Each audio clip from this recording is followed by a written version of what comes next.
Hey All right, man. perfect. Hey, are you ready? So Yeah, let's go. for my first trick, I'm gonna make someone from your past reappear. Hey, Hey. how's it going? Hey, I'm good. How are you doing? Good, good. We met at the Disney cruise like 2 weeks ago. Are you serious? Yeah. Okay, I was like, oh my gosh, like there was like a million names No, going no, through my no, I mind. know, I I was know. like, You see it tell people. dude, okay. So what outlet are you with? It's Watch or Pass. It's my own YouTube channel. Amazing, man. Very Yeah. cool. So Very, very cool. after we met, I was like, oh wait, I did get America's Got Talent recaps, and so I went back and when they said that you were in the semifinals, I was like, yes, I want to talk to Zach. So there we go. Oh, that's awesome, man. Thank you so much. I was the Sarah Michelle Gellar drawing.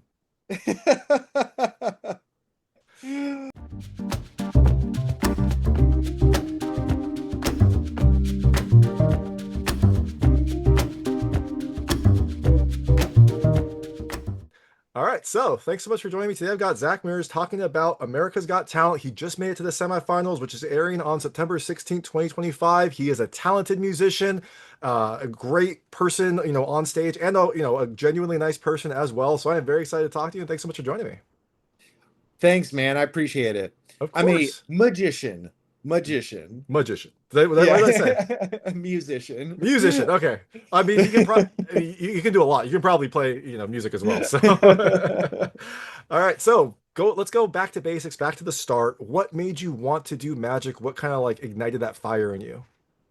Yeah, man, that's a great question. Honestly, I was always a really curious kid.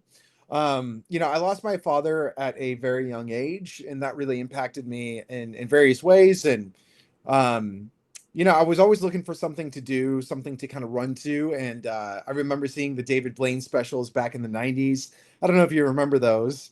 I And do. Unfortunately, I do remember those. yeah, so I was just on my mom's side of the family. We were watching it, and I just distinctly remember there was a moment where I said, I want to do that for the rest of my life. And so here we are. That's awesome. Yeah, those were televised. Those were huge. I was probably a little bit older than you in the 90s Yeah, when I was yeah. watching them, but yeah. No, that's awesome. So, you've been performing, you've been out, you've done Penn and Teller, you've done some other various shows. You were on my Huckabee show, and also are a stage performer. What made you want to do America's Got Talent? What kind of like caused you to want to jump into that competition?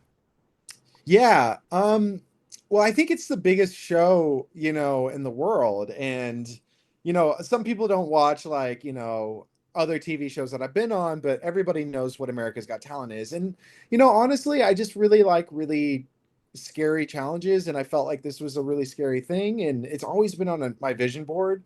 And I can't help but not do it because I would always think what happened if I, you know, did do it. I never wanted to have that in my mind. So I just wanted to jump into the America's Got Talent season 20, which is crazy. And I can't believe we're still here in the semifinals. It's just been, um, I don't think I fully have um, so processed how crazy this actually has been. So maybe after this season is over, I'll take a little vacation with my family and just kind of process everything that's happened. Yeah, no, it's a wild ride. It seems like the production schedule is intense, but I mean, they want to keep it going. They want to keep, showing Yeah. people and keep having you compete. Now, when you decided to jump on, did you like go back? I know they've had magicians in the past, they've had illusionists in the past. Did you go back and see, what they did, or did you just kind of like go in and plan it out and kind of make it your own? Yeah. Well, I obviously know the magicians that have been on the show, especially the ones that have won, like amazing magicians like Matt Franco, Dustin Tavella, even Pip the Magic Dragon. All those guys are so amazing, and they kind of have their thing as well. So I really kind of wanted to do something maybe a little bit different, a little bit challenging. I think the most important thing to me is storytelling as well. So I really wanted to kind of unravel, my life and, me being a girl dad. I had my second daughter in between rounds as well. So all that is going on. And I think it's just really important to tell those stories, but also to tell those stories in such a way that give people hope and move people and inspire people to really do what they're called to do and their gifts and their talents and go out in the world and do it.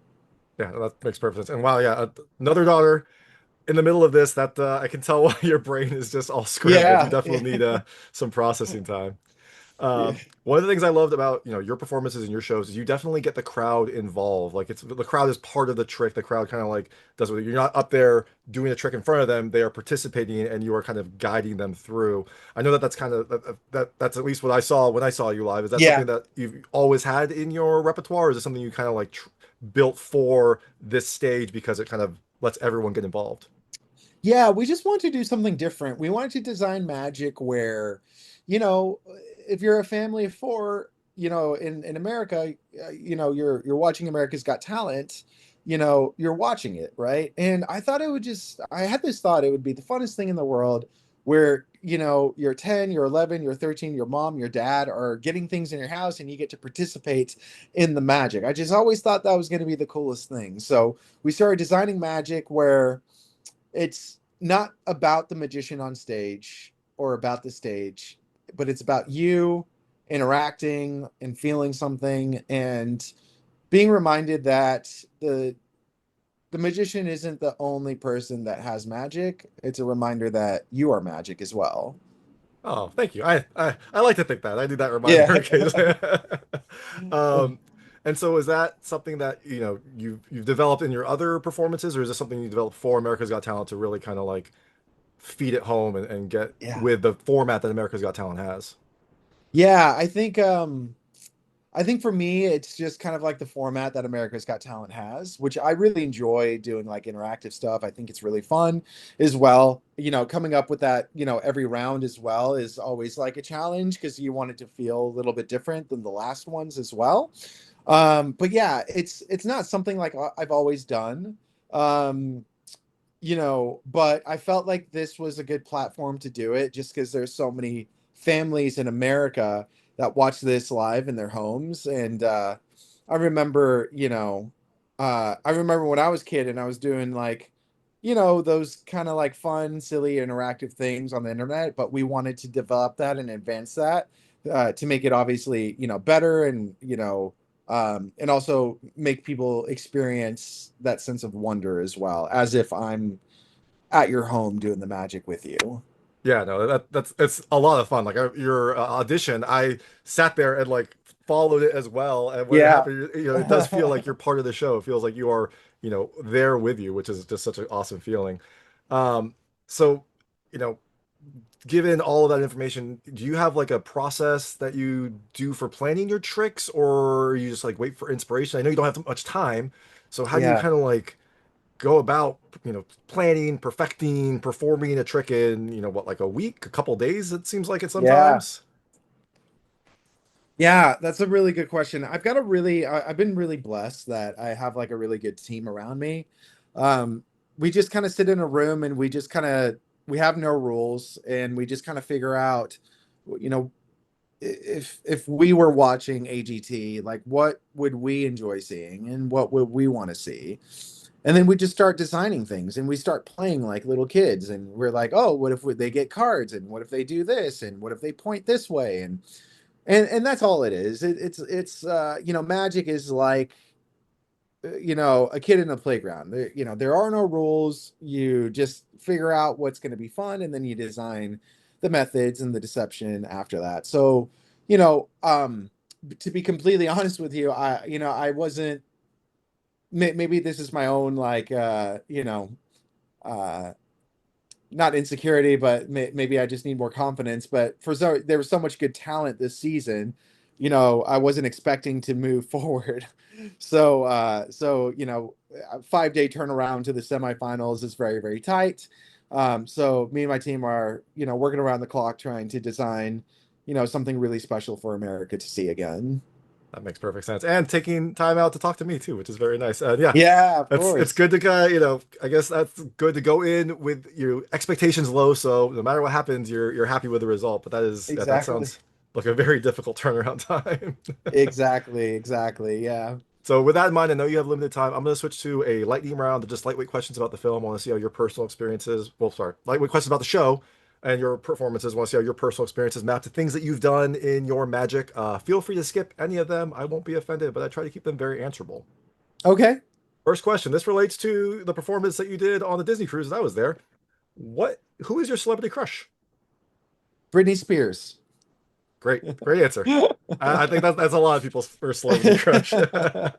All right, so to get to the semifinals, you had a card trick that involved animals. What is your favorite animal? I like dogs. I've got a dog, so that's my favorite animal. All right, that's fair. That's fair, and also a good answer to get America to love you. Yeah, or a Now, kangaroo. a So kangaroo. Okay. That relates to the yeah. next question. The winning animal was a combination. What if you could combine two animals? What would they be? um, I like kangaroo. Obviously, we did that in the show. I like a owl and a gator. Owl gator. That's always fun. Oh, good, because the thing I want is a gator that can fly. That's a great idea. Yes. That would be interesting. Uh, Your audition involved, finding a birthday gift for your daughter. Uh, yeah. what is the best birthday gift that you've ever received? Oh gosh. That's a great question. Um, I think it my this is the one that is kind of popping in my head right now, but I remember it was really special. I really wanted a paintball gun one year, and my uncle, I think that's kind of the expectation thing, but my uncle, I asked my uncle like 100 times to like that's what I wanted, and he was like, "Oh, I didn't get that to you, but I got you some really cool jeans." And he was like, "No, but you're gonna like," and I was very disappointed. And then came my birthday, and I opened up the gift, and it was a paintball gun, and I was so excited about That's it. So awesome. I was shooting it in my mom's backyard, made those little splats all over the backyard. She wasn't too happy about it, but that's the first image that comes into my mind. It's the paint's water washable, so it'll come off. Yeah. I hope he wrapped it in some jeans though. So you open it like, yay, and then you open the jeans, you're like, oh yay, there it is. Yeah. Uh, a lot of your tricks involve knife work, knife play. Where is your closest knife? I've got one about 10 feet away from me. It's in my little case with all my accessories. But yeah, I kind of started my career as like developing, like people need me as like the knife guy. Magicians and everybody would used to call me the knife guy, and now everybody's calling me the interactive guy. It's funny how things change and life changes. So it's a Yeah, lot of well, fun. you have to start with that, strong reputation, the knife guy that brings fear, and then now after everyone knows you, then you can start to like open up and be the one that they love, right? You got to start with the Yeah, it's fear. like now I'm the girl dad. Funny how life works that way. I know, man. Your dad, he started out as I think a sommelier at an Italian restaurant, right? Yeah, yeah, yeah. He was a bartender. Yeah, Oh, a bartender. Okay. yeah. What is your favorite Italian dish? I would always, so growing up, after my dad passed away, my uncles took over the restaurant. They all worked together. They all owned it together. So it was still there after my dad passed away. So every time I walked in, me and my brother walked in, they would treat us like kings, like we owned the place. And I would always order baked ziti with grilled chicken on top. And my uncles gave me a hard time because I never tried anything else but that. And it always triggers, really, really positive memories every time I eat that as well. Yeah, well, that makes sense. You know what you like, and also, it brings you back to that, that moment or Yeah. that time in your life. Yeah, that makes perfect sense. So, with your father being a bartender in the past, what is your go-to drink? Go to cocktail or wine or whatever it is when you want to relax. Yeah, kind of surprising. I don't drink. Yeah, I only have a sip when I do the tribute to my dad. When I do that piece in my tour and my show. But actually, it's not that I have anything against it. I just never like the taste of it personally. Wine or alcohol or beer, and so I'm more of a Coca-Cola or Dr. Pepper kind of guy, and I might have one can once a week. Yeah. Well, your resolve is inspiring. I wish I had that kind of strength. I I've learned to enjoy the taste, I guess. I don't know if that's good or love it. bad. I love it. And the last question, you've been a magician for a while. It sparked when you were young. What was your first trick that you did or that you were able to kind of like pull off? Yeah.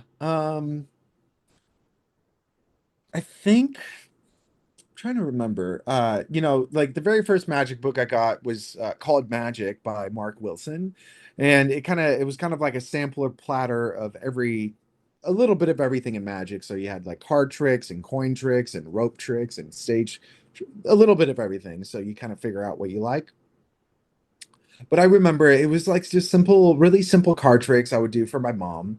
I would read one trick. I would not practice it, and like maybe one or two times in the mirror, and then I'd go into the living room where my mom was, probably watching some kind of Bollywood movie. I'd make her stop it and show her a quick trick. She would say, "I see that, I saw that, go work on it a little bit more," and then 5 minutes later, I'd come back into the room and show her another card trick. So I just remember having really good, memories about that growing up. And yeah, I would say like card tricks were kind of the first things most magicians start with, and I think that's what I started with as well. I love that. I love like I thought that those was gonna go a different way. I thought she'd be like, I messed it up and she'd be like, oh, that's so amazing. But no, she was like Tiger Mom. She was like, you gotta work on Yeah, this, you gotta make it better. And it helped yeah. you ultimately. It like helped your craft. Well, yeah, my mom believes magic is should feel very real, and my mom is one of those people as well. Like, you know, when you do it to her, like her my in her world as well, like magic is very real and it's important that it feels that way. So yeah. That's awesome. I love it. Yeah. So you are preparing for the semifinals, which air on September 16th, 2025. People can watch that, follow along on your journey. But regardless of how far you go in America's Got Talent, what can they look for other places for you? Do you have any upcoming shows, any upcoming events, things that people can use to follow along in your career? Yeah, I would say follow us on social media right now. And obviously, please if you can, would love for you to track our America's Got Talent journey. Don't look at our website right now. Everything is not updated. It's it's horrible. But hopefully at the end of this, I think we'll be announcing a new tour with a bunch of dates. But all that is, to be determined. We're trying to get through America's Got Talent first and do an awesome job, and then after that we'll see where all that takes us. But I'm very excited for the future, and I'm very excited, so grateful for the platform that America's Got Talent is to give me and my family such a big opportunity to better our lives in our future, man. And that's awesome. So say, follow on social media, but follow the America's Got Talent journey first. Make sure to watch and vote for Zach. But I guess before you go, do you have any message for America that you want to like end with to encourage their vote or have, I guess incur their favor? Yeah, I think with anything, I think if there's one thing, I could share with people is like, you know, I truly believe that everybody has a gift, and a purpose and talents, and I believe you should use that. And put it out into the world. I think all that is really important. Um, and share your art with people and share these stories with people and inspire. There's so many bad things going on in the world. If we could do good and share good with people, and if even if it's one person, I think that's really important. That is an important, strong message and a good overall way to end. So make sure to follow Zach when he goes to the semifinals on September 16th, 2025. Watch, vote, make sure he keeps going, and then follow along on social media to see where he ends up next. This is Zach Mirz currently competing in the semifinals of America's Got Talent, talented magician, and a lovely person, girl dad. I had so much fun talking to you. Thank you so much for your time. I know you're very busy. Yeah, David, you're the best. It's my honor, man. Thank you so Awesome. much.